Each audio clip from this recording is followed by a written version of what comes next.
Yeah.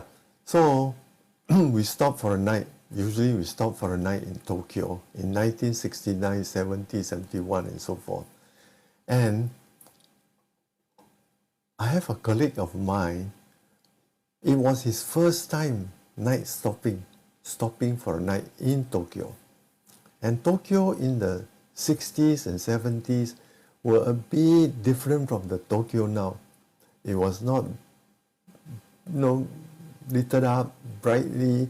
The streets were a bit dark, dim, very scary, Tokyo. And the hotel we stayed, I don't want to name the hotel, it starts with M. This hotel, the interior, the room, the wallpaper was made of like straw, straw color. So the whole place was very dim, the room, it was quite a big room. We crew were given, but it was dim. The lights were very dim. So anyway, this guy called, I call him Darren. Darren, his real name. He already passed away, he died already. But his ghost story is still circulating around, especially among the senior crew. So that night, he was in Tokyo, and Darren, being quite a horny guy, he was actually a loner. He doesn't want to mix with any one of us. So he went out to the street in the night, around 11, 12, midnight, to look for a woman. Yeah, I said Randy guy, it's Randy, look for a woman. And then, in somewhere near back street, he saw a beautiful black hair woman, long hair, smiling at him. So Darren was very excited. First time seeing a Japanese girl so beautiful, with black flowing hair. And then Darren approached her and spoke to her in English, because Darren can't speak Japanese. So this girl was like, I don't speak English, she said. So, did you have a counter group? Yeah, so this girl said, in Japanese, she doesn't speak. But anyway, Darren apologized and then left. Okay, so he missed something very exciting. He thought, never mind. There will always be another time, Darren told himself. So he went back to his room around early 1 a.m. Thank you, Kim, for the heart. And 1 a.m. and he went to his room and he tried to sleep. But he was quite restless because he kept thinking about this beautiful Japanese girl. Thank you, Lynn. Beautiful Japanese girl. So he tossed in bed, and then finally he slept. He fell asleep. But halfway through his sleep, around 2 a.m. or so, I don't know, but he rolled himself. Thank you, Lynn, for the hand heart. So he rolled as though he rolled onto somebody. And suddenly, a woman screamed. There was a scream, loud scream. And then Darren looked up and saw a woman so familiar looking, same clothing, same hair flowing, and a beautiful woman. But this time, it wasn't that beautiful woman. It was someone with the fangs, like Pontiana, staring at him. And then screamed, ha ha ha ha ha, laughed. And Darren was shocked. He was trembling. And then this figure just floated away through the door and out. Wow! I tell you, this guy almost died of a heart attack. Luckily, he was young then. He could take it. Straight away, he called up his colleague and decided to bunk together. And I tell you, this story went round. It was so scary because Darren was a guy who doesn't like to tell people anything about himself. He's a loner. He was a loner. But his own younger brother was also a steward. And the younger brother, whom I knew quite well, decided to bunk in with me on another flight this time in Hong Kong. His name was Benny. So Benny was so scared to sleep alone. So he told me this story about his brother Darren. So it must be real because Benny don't like to share room. So that night he said, please, I'm so scared because Darren, my brother, told me the story. It was true. So okay, I shared room with him. And Benny drank, he bought a bottle of whiskey and he kept drinking until he was pissed and drunk and he slept. It was really scary at that time. And another few nights later, Eddie and Alan, they night stopped in Tokyo, the same hotel, and they decided to test the room and see whether the room was haunted. The room number was 511, 511.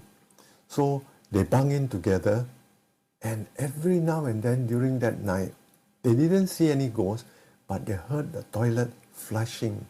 Shah, shah. And they went to the toilet and checked, but there was nobody. But they could see the water the toilet when you flush, the water swirl. And then, next morning, the Japanese hotel are very particular about this. You must bring the key, the room key, to the reception and hand it to them. Then they will tick, okay, receive, 511, tick, receive. So they told the hotel receptionist, we are so sorry, we couldn't find the key to the room. We got the key, that's why we could go in, but we couldn't find it, we couldn't return to you. Probably it's missing somewhere. The receptionist woman told them, oh, it's all right. Somebody brought the key to us before you came down. Wow, who was that? We really don't know. It was a mystery. Yeah.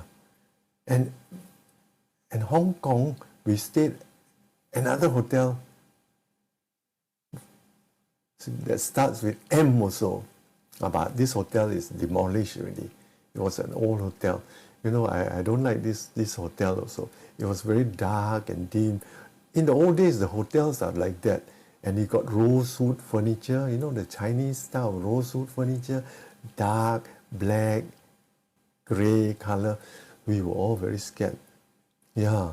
So there was another guy called Terry. Terry, around my batch time. We were young at the time, 23, 24, 25 years old. And he wanted to share room every time we stopped together because he was always afraid of ghosts. And that night, I didn't hear anything, but he heard a baby crying. Baby, how come a baby in the hotel? But anyway, we just dismissed it. And the next morning, we went to ask the hotel staff, why is there, nighttime you can hear baby crying. So they said that room, there's one room they didn't want to mention to us, somebody with a child committed suicide. The woman killed herself. Before she killed herself, she killed the baby. So the room was haunted. So apparently it couldn't be our room, but it must be a room around us, next door or upstairs. But according to Terry, no. I tell you, Terry was so terrified. God bless his soul. He was such a chicken, scared, a coward. And then, I tell you, Terry was haunted really badly. And I tell you, about 10 years later, he committed suicide. He killed himself in Singapore. I was really devastated. I was so sad. He was a friend of mine. And the guy Darren also, 511, the incident, he did not commit suicide, but he died. He died of a heart attack. No, he died of pneumonia, something like COVID. Yeah, but he died about 10 years ago. Wow. And I personally haven't come across ghosts, but I stayed at a London hotel, and I didn't know when we checked in, I was given a corner room by the receptionist. But I have not been to the hotel for a long time. So my crew at the lobby saw me taking the key. They were very familiar with this number, corner room, you know. I think it was the 3rd floor. But I didn't know. So the girls were giggling, and then they looked at me, but they didn't say anything. I checked in that night.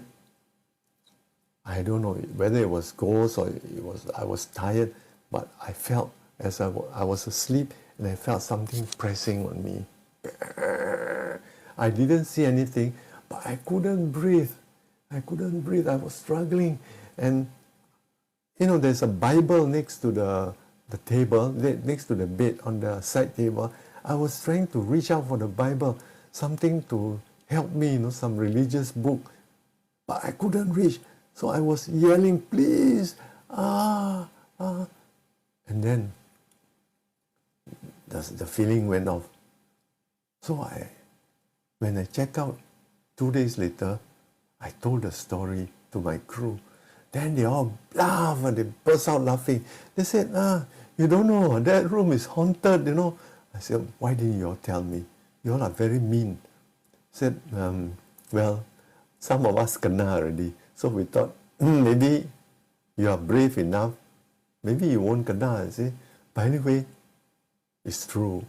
It was a true story. So I don't know. I asked a doctor friend why that feeling that I got something, or you know, the doctors, they will tell you it is because of your breathing and blah, blah, blah. They don't say it's ghost. So give me some, what they call this, some tranquilizer. Say, if you stop again, nice stop. If you feel very tired, you can't sleep, take this. The London hotel is still there. I cannot name this hotel. It is still there. It starts with G. Still there. It's an old hotel. But I thought, ghosts only in the Japanese hotel or the Chinese hotel, you know. But in London also, they got Ang Mo ghosts also. Then another crew of mine told me that in New Zealand, Auckland, he checked in the afternoon. I was checking, I think evening, I can't remember, but when he was trying to sleep, there was a knock on his door, and he put the do not disturb sign outside the doorknob, he hung there, and he asked, who is that? He shouted, because he was so tired. So the person who knocked the door was a lady. She said, I am the chambermaid. I'm the cleaner. So my friend said, no, I don't need a cleaner. I've just checked in. The room is perfect. And then went off. The lady went off. So my colleague opened the door and looked out through the small gap at the corridor. And he saw a woman walking away. The legs, the feet were floating in the air. Wow.